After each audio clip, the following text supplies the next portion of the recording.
प्रिय छात्रों, RBM classes पर मैं पंकज सर आपका बहुत बहुत स्वागत करता हूं।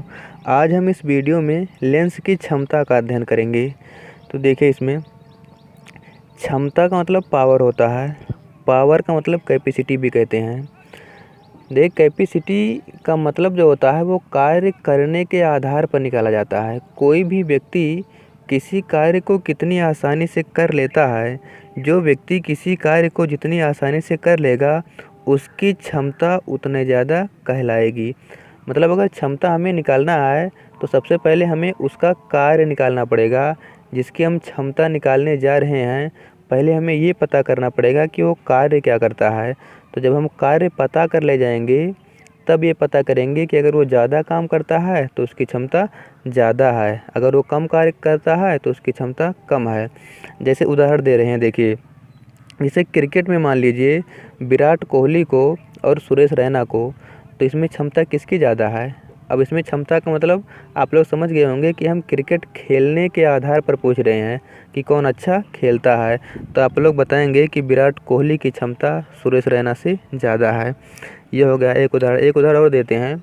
मान लीजिए कि सलमान खान जो हैं, सलमान खान का उदाहरण हम किसी और दूसरे हीरो से कर देते हैं। जैसे मान लेते हैं कि क्या नाम है, वरुण धवन को मान लेते हैं। वरुण धवन को जानते होंगे ना। तो अगर सलमान खान और वरुण धवन के बीच तुलना किया जाए कि किसकी क्षमता ज़्यादा है, तो क्या कहोगे कि सलमान खान की तुलना सलमान खान की क्षमता ज़्यादा है। अब की इसमें क्षमता किसके आधार पर निकाला गया है? एक्टिंग करने के आधार पर। तो सलमान खान की जो एक्टिंग है वो वरुण धवन से अच्छी है। तो क्षमता अगर निकालना है तो सबसे पहले हमें उसका कार्य पता करना होगा। अच्छा, इसे मान लीजिए कि अगर हम ये पूछें कि विराट कोहली और सलमान खान में किसकी क्षमता ज़्यादा है, तो क्या इसका उत्तर देना आसान है? इसका उत्तर हम नहीं दे सकते हैं, क्योंकि विराट कोहली दूसरे क्षेत्र में अपना काम करते हैं और सलमान खान किसी दूसरे क्षेत्र में अपना काम करते हैं।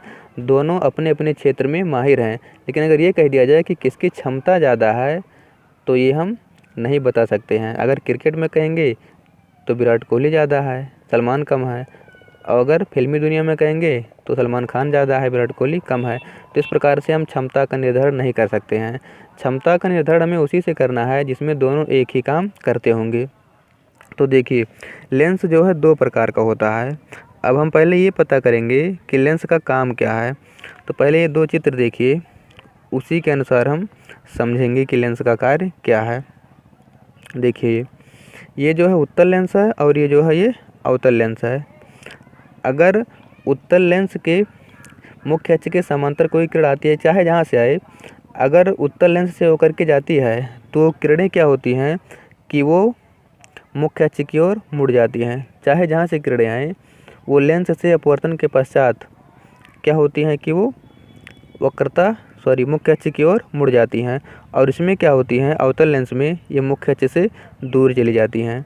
यानी कि जो लेंसों का कार्य हुआ वो क्या हुआ, किरणों को मोड़ना। ये किरणों को मोड़ता है, मोड़ करके वो या तो मुख्य अक्ष की ओर लेकर आता है या तो मुख्य अक्ष से दूर करके या दूर कर देता है। तो यहाँ से पता चल गया कि किरणों का जो मुख्य कार्य है लेंस का जो मुख्य कार्य है वो किरणों को मोड़ना ही है। देखिए, चाहे जो उपकरण हो जाए, जहाँ जहाँ लेंस का उपयोग होता है उन सब में ये किरणें मुड़ करके ही, लेंस जो होता है वो किरणों को मोड़ करके ही अपना काम करता है।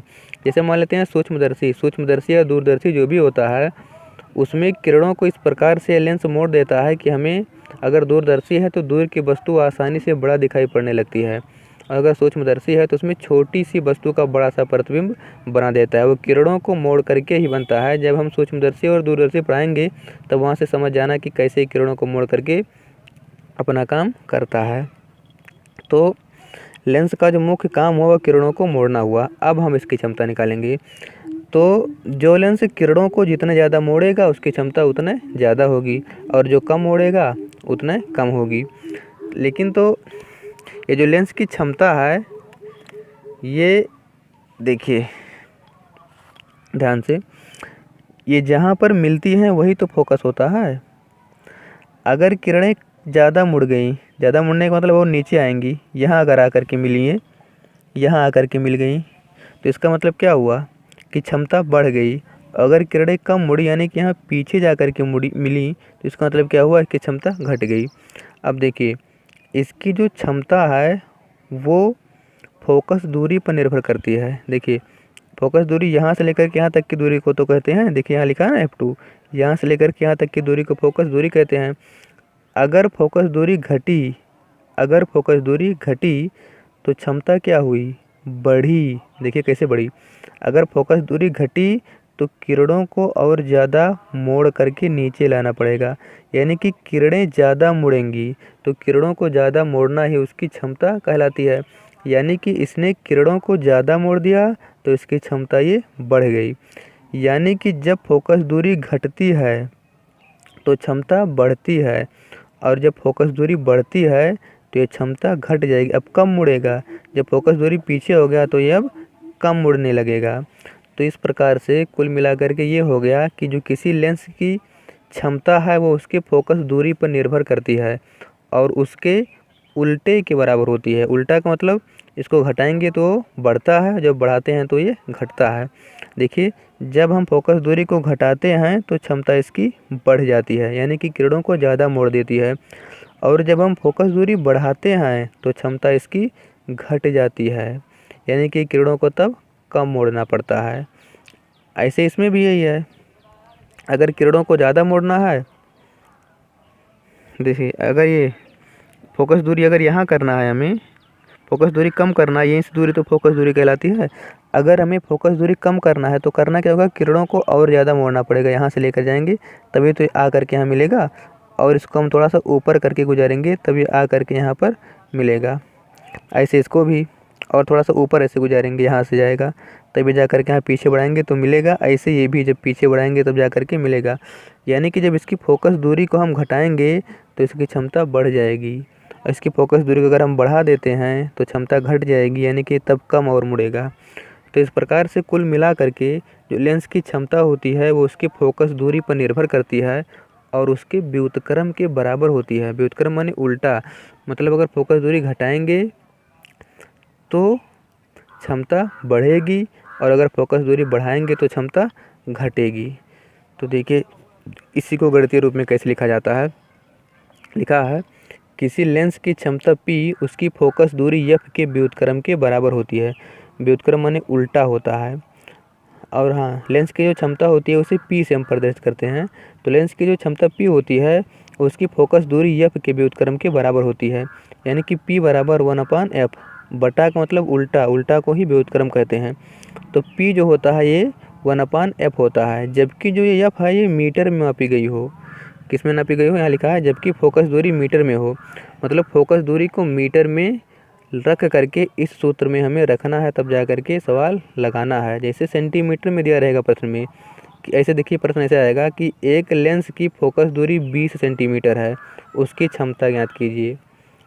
तो इसका मतलब ये हुआ कि ये जो 20 सेंटीमीटर दिया है उसको हमें क्या करना है, मीटर में चेंज करना है। तो सेंटीमीटर को मीटर में चेंज करने के लिए 100 से हम भाग करते हैं, तो भाग कर लेंगे तब रख करके हम सॉल्व करेंगे, यानी कि 20/1/5 आ जाएगा ये। तो इसका जो है क्षमता जो है वो 5 आएगा। 5 डायोप्टर होता है, इसका मात्रक डायोप्टर होता है। किसका मात्रक, लेंस की क्षमता को, लेंस की क्षमता को P से प्रदर्शित करते हैं और जो इसका मात्रक डायोप्टर है उसको हम D से प्रदर्शित करते हैं। तो ये सूत्र याद रखना और ये मीटर में होना चाहिए। अच्छा, तो उसके बाद हम लेंस की पहचान का अध्ययन करते हैं। जिस प्रकार से दर्पण का पहचान पढ़े थे उसी प्रकार हम लेंस का भी पहचान पढ़ेंगे।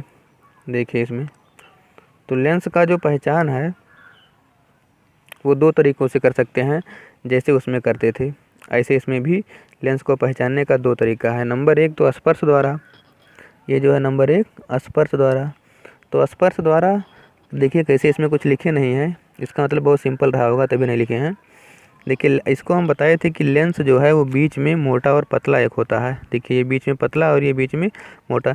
जब हम किसी लेंस को ऐसे स्पर्श करेंगे किनारों से तो हमें ये पता नहीं चल जाएगा कि यहाँ बीच में मोटा है और किनारों पर पतला है, और इसको जब स्पर्श करेंगे तब भी हमें पता चल जाएगा कि इसमें बीच में पतला है और किनारों पर मोटा है। तो स्पर्श द्वारा कैसे करेंगे हम, किसी लेंस को स्पर्श करके स्पर्श करने पर यदि लेंस बीच में मोटा और किनारों पर पतला महसूस होता है तो वो उत्तल लेंस होता है, और यदि लेंस बीच में पतला और किनारों पर मोटा होता है तो वो अवतल लेंस होता है। तो ऐसे हम स्पर्श करके आसानी से पता कर सकते हैं किसी लेंस को। तो ये पहला हो गया। उसके बाद में प्रतिबिंब के द्वारा, प्रतिबिंब देख करके, देखिए इसमें लिखा है दूर की वस्तुओं को देखने पर उत्तल लेंस में प्रतिबिंब उल्टा तथा छोटा दिखाई देता है। जब हम ये बता रहे थे कि उत्तल लेंस द्वारा प्रतिबिंब का बनना, तो उसमें 5 स्थितियों में प्रतिबिंब वास्तविक क्या करें उल्टा और छोटा बना था, वास्तविक उल्टा और छोटा बना था। लेकिन केवल एक स्थिति थी, वो स्थिति नज़दीक वाली थी। कौन स्थिति थी? कौन स्थिति थी वो प्रकाशिक केंद्र और मुख्य फोकस के बीच वाली थी। लेकिन इसीलिए इसमें देखिए दूर लिख दिया गया है, मतलब वो वाला स्थिति छोड़ करके, मतलब जो छठवां वाला है उसको छोड़ करके उसके पीछे हम चाहे जहाँ रखेंगे तो प्रतिबिंब उल्टा तथा छोटा दिखाई देगा। तो देखिए अगर हम किसी, हमें मालूम नहीं है कि ये अवतल लेंस है कि ये उत्तल लेंस है, तो क्या करेंगे, हम उसके सामने कोई वस्तु रखेंगे थोड़ी दूरी पर। वस्तु रखने के बाद हम उसके प्रतिबिंब को देखेंगे। अगर प्रतिबिंब उल्टा और छोटा दिखाई देता है तो वो उत्तल लेंस होगा। क्या होगा? उत्तल लेंस। और अगर प्रतिबिंब सीधा और छोटा दिखाई देता है, देखिए अभी पढ़ाएं इसको कि अवतल लेंस में हमेशा सीधा प्रतिबिंब बनता है और छोटा बनता है। छोटा, दोनों स्थितियों में छोटा प्रतिबिंब बना था। तो अगर हम लेंस के सामने कोई वस्तु रखते हैं, वस्तु रखने पर उसका प्रतिबिंब सीधा और छोटा बनता है तो समझ लेना कि वो अवतल लेंस है। और अगर वस्तु उल्टा बन जाता है और छोटा बनता है तो समझ लेना कि वो उत्तल लेंस है।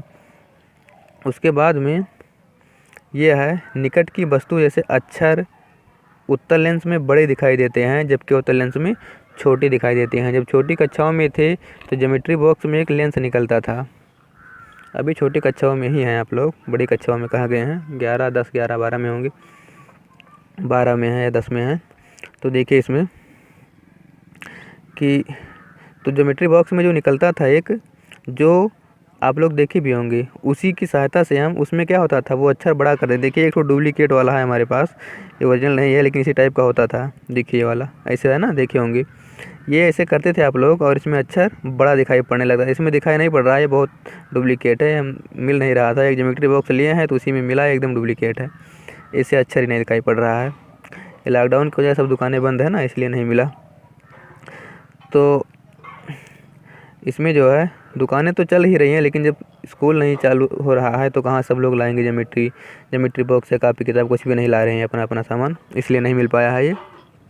तो देखिए इसमें कि देखिए अगर ये ओरिजिनल वाला होता तो हम यहाँ इस अक्षर के किए हैं, इस अक्षर को देख रहे हैं, तो इसमें जब देखते हैं यहाँ ऊपर तो ये बड़ा बड़ा दिखाई पड़ता। अगर किसी अक्षर को देखने पर लेंस से बड़ा बड़ा दिखाई पड़ता है तो समझ लेना कि वो उत्तल लेंस है, और अगर छोटा दिखाई पड़ने लगता है तो समझ लेना कि वो अवतल लेंस है। उत्तल में बड़ा दिखाई देगा और अवतल में छोटा दिखाई देगा। तो यहाँ से हम किसी अक्षर को देख करके भी लेंस को पहचान सकते हैं। तो ये जो है 2 स्थितियाँ हो गई, 3 स्थितियाँ समझ लीजिए हो गई। इन तीनों की सहायता से हम किसी भी लेंस को पहचान सकते हैं। अब जो है लेंस के उपयोग, तो लिखा है इसका उपयोग विभिन्न प्रकाशिक उपकरणों, प्रकाशिक उपकरण क्या होता है? ऐसे उपकरण जो प्रकाश की सहायता से अपना काम करते हैं, जैसे सूक्ष्मदर्शी। सूक्ष्मदर्शी क्या करता है?